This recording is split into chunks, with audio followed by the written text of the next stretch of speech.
Welcome back to Guided by Faith. I'm your host, Jay Holland. It's Wednesday, if you're listening to this in order. And also, it's just a couple of weeks before Father's Day. Did you know that? You know what your dad wants for Father's Day? Well, he wants you to tell him that you love him and that you appreciate him. And then he wants a tie, right? Because that's what every dad wants for Father's Day. No, your dad doesn't want a tie. Maybe what he wants, and he doesn't even know he wants it, is a copy of Renewed, the 365-day gratitude journal. I made it this year. I'm doing it every day. I'm a dad. I love it. It's helping change my perspective as I look and take care of just noticing the goodness of God in my life. So if you need a Father's Day gift, it's like $17 on Amazon. Renewed, the 365-day gratitude journal. Pick one up for dear old dad. Today, we are continuing looking at this past year, review and preview. And I'm trying to just equip you with some different ways to think through and evaluate what's been and what's coming.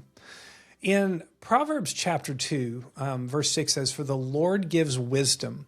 From his mouth come knowledge and understanding. He stores up sound wisdom for the upright, and he is a shield to those who walk in integrity." And so ultimately, any wisdom that we're going to get from the Lord. And the number one way you can get wisdom from the Lord, in my opinion, is to spend daily time in God's Word. As a matter of fact, if you don't have a regular rhythm of time in God's Word, Proverbs is a fantastic place to start. That's how I started reading the Bible every day, is I would read whatever the day of the month was, I would read that chapter of the book of Proverbs. And I did that for like 2 or 3 months in a row. Didn't worry if I missed a day, I would just pick it up later. And the Lord began to shape my heart for wisdom and a love of God's Word.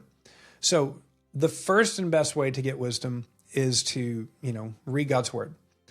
Another way to get wisdom is to be with wise, godly people. And that's fantastic.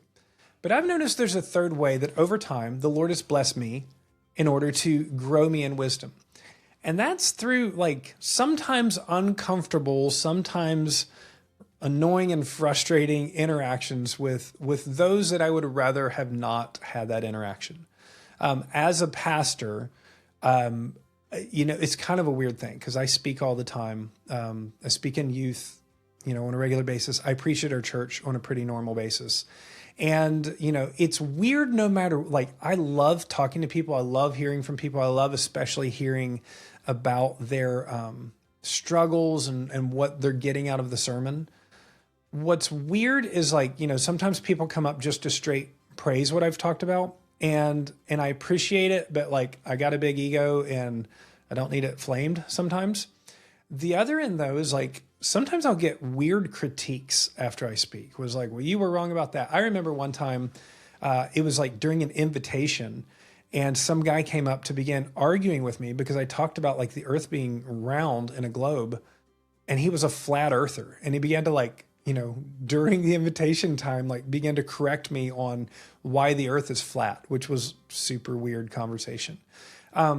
What I've learned over times, whether it's flattery or whether it's straight critique, whether there's, maybe there's some truth mixed in, there's a chicken wing principle that will help you in interactions. Chew the meat, spit out the bones. Chew the meat, spit out the bones. This is the way that you eat a chicken wing. You take the chicken wing, you got some meat on there, you eat the meat. If you happen to get a bone in your mouth, don't swallow the bone. It'll be bad for you. Take what's nourishing and take what's valuable and spit out the rest. And in flattery, when somebody praises the work that I do, the message that I gave or whatever, I need to hear not just, oh, you're so good and wise and smart and brave and funny and, all these things. They don't really tell me I'm brave and funny and, anyway. I need to hear what they heard from the Lord. I need to hear the encouragement that God's using me to move in their life. And what are the bones for me in that? The bones are, Jay, you're awesome. Jay, you're the best. You're great. Those things don't actually help me at this point in my life. They just kind of make me feel either awkwardly, egotistical or something like that. So I want to hear the genuineness of somebody's encouragement. I don't ever want to make them feel bad or weird for talking to me. And I want to spit out the bones. But in the same way, if somebody comes with a criticism of me, that they really dislike something. It could be a family member does that. It could be somebody at my church. It could be a coworker or a boss. In your case, it could be a teacher. Chew the meat, spit out the bones. There's probably an element of truth in what they're saying. And what I want to do is justify why I am completely right and they're in the wrong. How dare they talk to me? But if I want to gain wisdom, the Lord's giving me an opportunity for wisdom. And the opportunity is sometimes you can learn the most from a distorted opinion that comes at you, because there could be some truth in that opinion. And I want to learn from it, but I want to filter out the lies or the inaccuracies or just the misperceptions or their judgments. I want to chew the meat. I want to spit out the bones. Ultimately, we want to be teachable no matter who's around us. We don't want to be hard-headed, but we also don't want to be emotional basket cases because somebody critiques or criticizes us for good or for bad. Chew the meat, spit out the bones. It's a great way to eat chicken wings, and it's a great way to live your life if you want to have wisdom. So maybe a practical thing for you to do is we're reviewing the year. What's something that somebody said to you that was really hard to hear? It might have been a school teacher, might have been a parent, might have been a friend. That was really hard for you to hear. What's the meat in there? What was true? What was accurate? What was there to learn from? And then what are the bones? What are the things that are just hurtful, unhelpful, or unnecessary?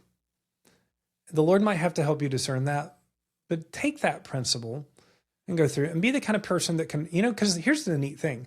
Like any individual chicken wing doesn't have a lot of substance on it, but a lot of chicken wings are delicious and tons of protein, tons of growth.